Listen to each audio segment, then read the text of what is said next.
everyone, this is Heather from weddingsbyheather.com, where my goal is to equip you with the best techniques and tips to make you a better and more efficient photographer. In this video, we are going to investigate the tone curve inside of Lightroom. But first, make sure you check out my free workflow video series available on my website. I alluded to the different mechanisms in the tone curve panel in a previous video, and after receiving a few questions, I thought I would explain it a little bit more. This is not meant to be an exhaustive or extensive study on this panel, rather an overview of what you can achieve. My dear friend Taryn from Blue Hippo Photography captured this image of my kids and I on our homestead. We have 35 acres and tend to spend a lot of time in the woods, so I feel like this is a perfect representation of who we are.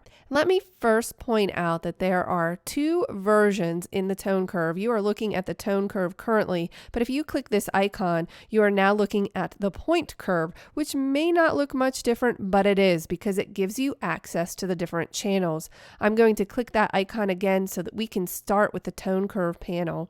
You can obviously play with these sliders, and as you pull up on the highlights, you will notice that it pulls up in the tone curve as well, and that's because it is interactive. And if you prefer, you could click and drag on the curve and you'll notice that it's pulling down the darks, for instance, because that's where I'm at. You can move these sliders and change how much of the darks or lights are impacted. You can also click on the targeted adjustment tool if you're not sure what you're targeting, and place your cursor in the photo and click and drag up or down depending on what areas you wish to target. You need to drop that tool by clicking it again.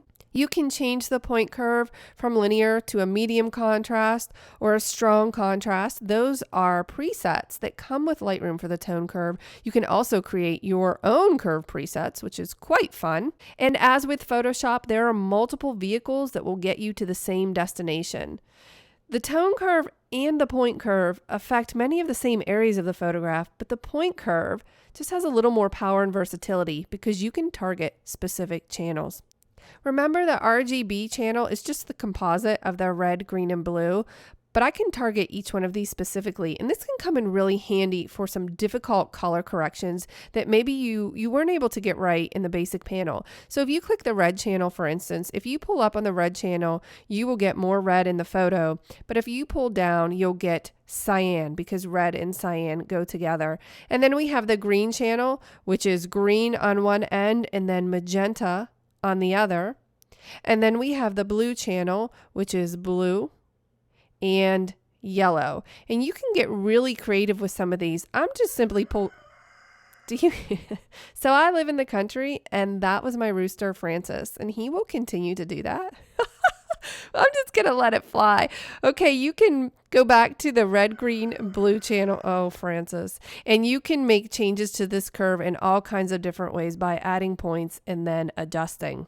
And it really depends just on the look that you're going for an individual photograph. If you played around with the point curve and you found a curve that you really like, you could even save it as a custom curve. You could give it a name and then you could reference it in the future for other photos and or presets.